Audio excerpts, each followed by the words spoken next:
Today I'm going to show you how to set up your very first saltwater aquarium. I'm going to talk you through every step you need to know, and I'm going to show you things that you won't see elsewhere on YouTube. After this video, I'm also going to do a deep dive series showing you everything you need to know about how to run your tank, from lighting all the way through to filtration, maintenance and flow. So make sure you subscribe and hit the bell so you don't miss out on anything. Right, let's get stuck in.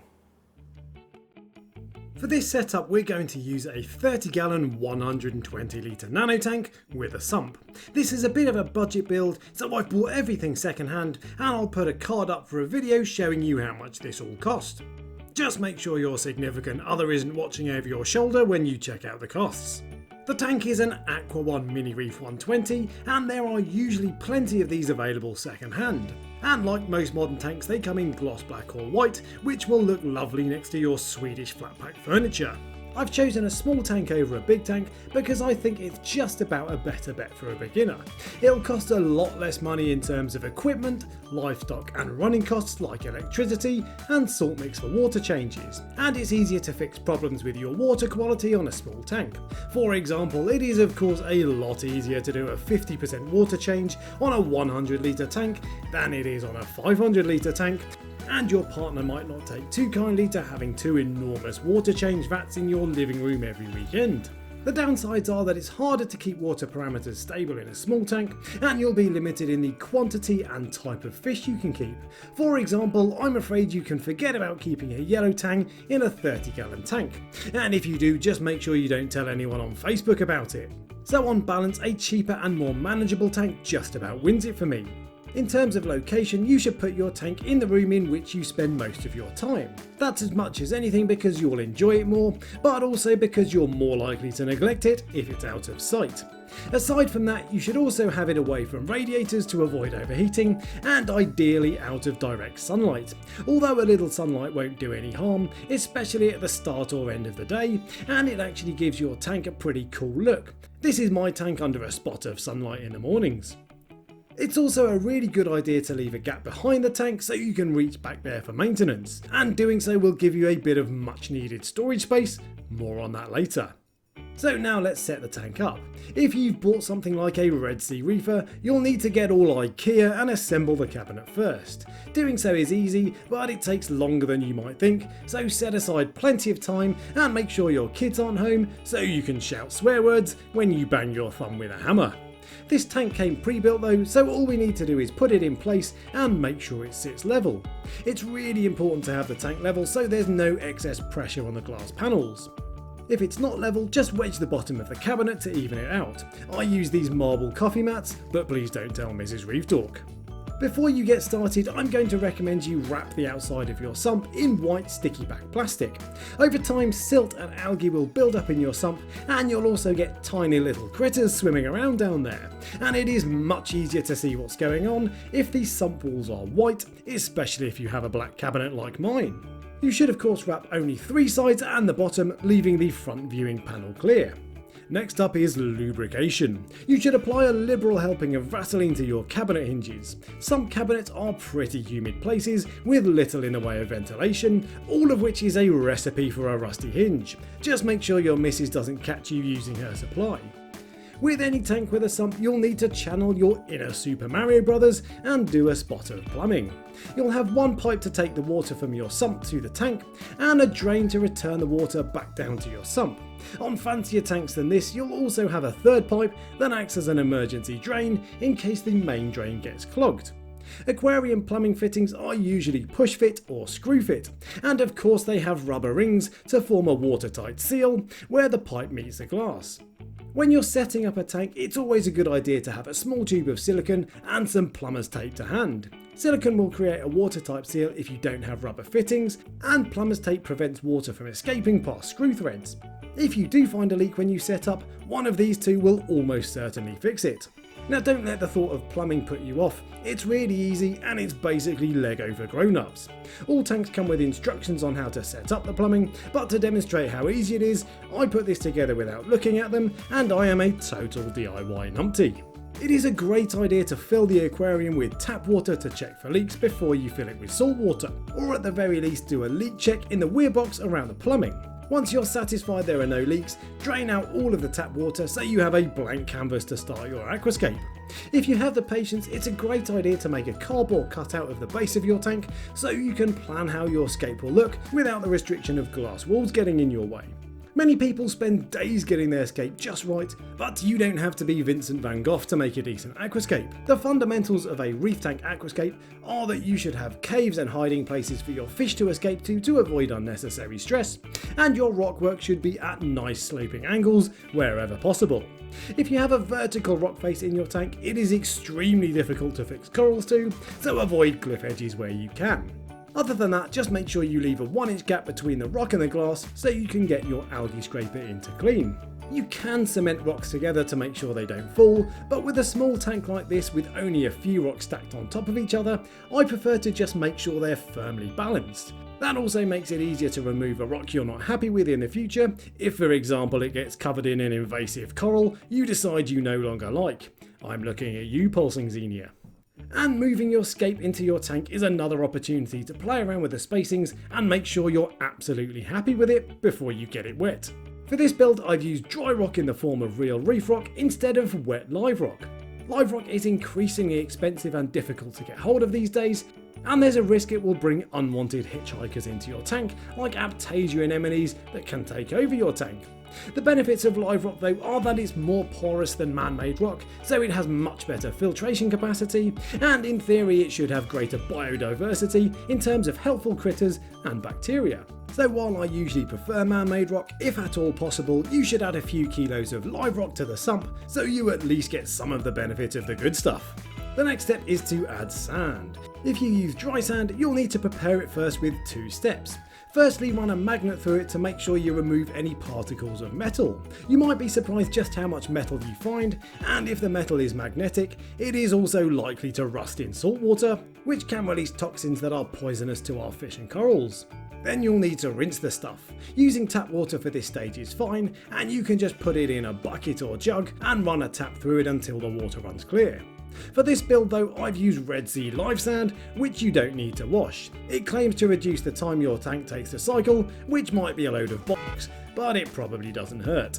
The grain size is pretty fine, so it will blow around if you have too much flow in your tank, but that shouldn't be a major problem in a low flow soft coral and LPS tank like this, and quite simply finer grain sand just looks awesome. A single 10kg or 22-pound bag of sand should be enough for any tank up to about 2 foot square to create a 1-inch sand bed. It's best to add the sand after your rock work so the rock sits nice and stable on the bottom of the tank. Just pour it in around the rock work and don't worry about getting sand on the rocks, it'll come off in no time when you turn your water pumps on. Now you have rock and sand in, you are ready to get it wet. The best way to do this is to buy yourself an RODI filter and produce your own filtered water. Tap water contains impurities that are harmful to saltwater tanks and often lead to outbreaks of nuisance algae. So it's important to remove as many of these impurities as possible, which is where an RODI filter comes in. If you don't want to buy your own filter just yet though, you can either buy RODI water and a bucket of salt mix to make the stuff yourself, or you can buy pre-mixed salt water from your local fish shop. Now whatever you do, ask your local fish shop what TDS the water they sell is. TDS is the total dissolved solids in the water, so the lower the number the better. Ideally you want 0 TDS water, but certainly no higher than 10 TDS. For this build I'm using pre-mixed salt water because I think that's the most popular option for a first tank, and because I know the water used to make it was 0 TDS. If you're OCD like me, you can pour the water gently into a bowl and let it spill out to avoid disturbing the sand. Either way though, it is inevitable that your water will look a bit cloudy at first, but that'll clear soon enough, so don't worry about being too gentle. I always use a jug to transfer water from the bucket to your tank. There are quicker ways involving pumps and hoses, but everybody has a jug to hand, and I've always found this is the least messy method. At this stage, it's worth pointing out that you should mop up any water spills on your tank immediately, every single time. If you don't, you'll forget to do so and you can get water damage to your cabinet, which looks horrible. It's a mantra I follow religiously on my tank to this day, and evidently one that the previous owner of this tank didn't follow. You want to fill your tank to the bottom of your weir box inlet and fill your weir box too. Then fill your sump to the maximum water level line. If your sump doesn't have a water level line, fill each section to the top of the baffle, then fill the final section a good few inches above the top of your return pump. And now we're ready to kit out the sump. All you need for a first setup is a filter, a heater and a return pump. For a filter, you can't beat a protein skimmer. They oxygenate the water in your tank and pull out fish poop, which will help keep algae at bay. And this is what a working skimmer will look like, and I guarantee you won't be able to resist giving it a sniff. I've gone for this budget Bubble Magus Curve 5 skimmer, which is rated for tanks up to 500 litres. In my experience, cheaper skimmers tend to have exaggerated claims of their capacity, and this will be the only filtration on the tank, so oversizing is probably a good idea. All skimmers need to be at the correct depth to function properly. For the Curve 5, that depth is 9.5 to 11 inches, and the skimmer chamber on this sump is around 9.5 inches deep, so right in the slot. For temperature, most people will tell you to put a heater on the floor of your sump in any section other than the return pump section. But heaters don't all hold a steady temperature, so for this build we're going to use a temperature controller. It's a cheap device with its own temperature sensor and 2 plug sockets, one for heating and one for cooling. You choose the temperature you want your tank to sit at, then you tell it how much of a temperature swing you're happy with. For this tank I've set the temperature to sit at 25 degrees Celsius or 77 Fahrenheit, with the lowest temperature allowed at 24.5 degrees Celsius or 76 Fahrenheit, which is a perfectly acceptable swing. You'll need to make sure the temperature on your heater is slightly higher than your temperature controller, otherwise it won't turn on, and that also gives you a redundancy in case the heating controller gets stuck on, as the heater will then turn itself off. Make sure you put the temperature sensor in a different chamber to your heater and your freshwater outlet pipe so it doesn't get confused. For cooling, I'm using these aquarium cooling fans. They reduce the temperature of your tank by blowing across the surface of the water, causing evaporation. They're surprisingly effective, although they're only likely to turn on in the summer months, certainly here in freezing cold Blighty when summer falls on a Wednesday in July. I've set the fans to come on at 25.5 degrees or 78 Fahrenheit, which should stop the tank getting too hot. Then we have our return pump. The return pump's sole job is to circulate your aquarium water 24 hours a day, 365 days a year. So for that reason, I have gone for a 3000 litre per hour Eheim return pump. If you look up the word reliability in the dictionary, it probably says Eheim pumps. Because this is an AC not a DC pump, you can't adjust the power output. You can turn a dial that strangles the amount of flow allowed to exit the pump, although that will make the pump vibrate more. How much flow the plumbing can handle varies from tank to tank, so check the manufacturer's recommendation to make sure you get the right size pump. DC pumps like the Ecotech Vectra series are fully controllable and are much quieter. I've gone for the Eheim on this tank because this is a budget build and because AC pumps are cheaper. But if you do have the budget, the reduction in noise and the ease of control of an AC pump are well worth the extra cash money. The final item for our sump is the auto top off. Water will of course evaporate from your aquarium and you'll need to replace that water so your tank doesn't dry up. You can do so manually, but you can easily lose 1% of your water volume to evaporation per day. And because only fresh water evaporates, leaving salt behind, your salinity will increase significantly if you don't top off regularly. So an auto top off not only takes away the hassle, but also keeps your salinity nice and stable. I'll be using this Refloat auto top off. It has a water level sensor connected to a pump that sits in your freshwater reservoir. It then adds fresh water to your tank every time the water level drops, and it has some useful fail-safes that should give you peace of mind. I'll put a card in the corner to my full review. While tanks like Red Sea Reefers come with built-in freshwater reservoirs, this one doesn't. So for this install, I'll be using a slimline container as my freshwater reservoir. Because it only holds 3 litres, I'll have to top it up every few days, but it does at least sit out of sight. You can get creative and hide your container in furniture, like this IKEA side table, or you can have a custom reservoir built to fit in a tight space. But just keep in mind you may need to think about where you can fit your freshwater reservoir without upsetting the feng shui of your living room. Now we've kitted out the sump, we just need to add light and flow to the display tank before we can get our first fish. For lighting, I've been a bit naughty and I've stretched the budget for this Radion XR15. It's strong enough to keep any corals you want in this tank, so you're future-proofing yourself for when you inevitably progress onto SPS corals. It's also nice and compact, and you can easily set it to a crisp white light during the day, turning to a deep blue in the evenings to show off the fluorescent colours of your corals. It's a 95 watt light, which as a rough guide is probably enough for anything up to a 2-foot cube tank. Most LED lights are pretty powerful, so I'd recommend you start them at 30 to 40% intensity and build up slowly if necessary. Corals will be fine for long periods with too little light, but they can bleach and die in a matter of days or even hours with too much light. And algae ruddy loves a bit of strong light, so less is very much more. And the last piece of equipment to add is a power head to create flow. It can be quite confusing trying to work out how much flow you need, but when you first set up, a small power head will do, and this 4,000 litre per hour Jecod SOW4 will give up to 30 times tank turnover per hour. Now you'll need at least double that when you get corals, and higher flow also lifts detritus off your sand bed, keeping it nice and clean. So if you do have the budget, you won't regret going bigger.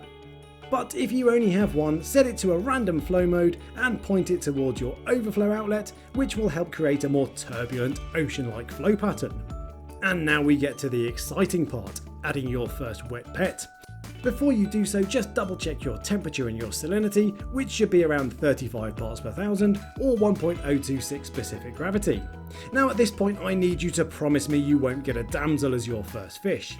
They're often recommended as a great first fish simply because they're hardy, but despite their diminutive size, damsels can be extraordinarily aggressive. Think Joe Pesci in the film Casino and you're about there. And it's not uncommon for them to batter fish several times their size to death. Clownfish though are a much better option as your first fish. They're from the damsel family, so they're still very hardy, but they are far less likely to be aggressive, certainly in the early years. There are also loads of colour varieties, so just choose whatever you think looks best. I've gone for 2 lovely pink skunk clowns. To acclimate your new fish, you only need to let the bag float in your tank for 20 to 30 minutes. There's no need to add tank water to the bag or to drip acclimate them, and the longer they're in the bag, the longer they are exposed to high concentrations of ammonia, which is toxic to fish. And once the temperature has equalised, they'll adapt to your water just fine. I'm using bottled bacteria to seed this tank. Doing so should mean you never see a cycle in your tank and should mean that your water is safe for your fish, but make sure you test ammonia every day for a week or so to be sure, and carry out a 50% plus water change if you detect any ammonia. The bad news is that you now need to turn your lights off for about a month. If they're left on when the tank is establishing itself, it'll just encourage algae growth. Patience is the single most important quality for a reef keeper to learn, so don't be tempted to break too soon. Although turning the lights on occasionally to show off to your mates won't do it any harm. And finally, you'll need to fit an aquarium cover to stop your new pets trying to recreate Free Willy. Pretty much every saltwater fish is a jump risk, and clowns are one of the worst offenders when it comes to carpet surfing. They're also most likely to jump when they're in a new environment, so it really is important to fit a cover on day one. And now you're done, so all that's left to do is crack open a cold one and admire your handiwork.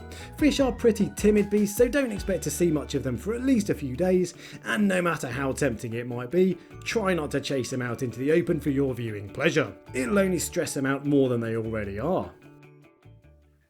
So now you've set up, then the fun is only just starting. If this is your first tank, I've made a ton of videos with tips for beginners that you don't see elsewhere, and I'll put a link to a playlist up there.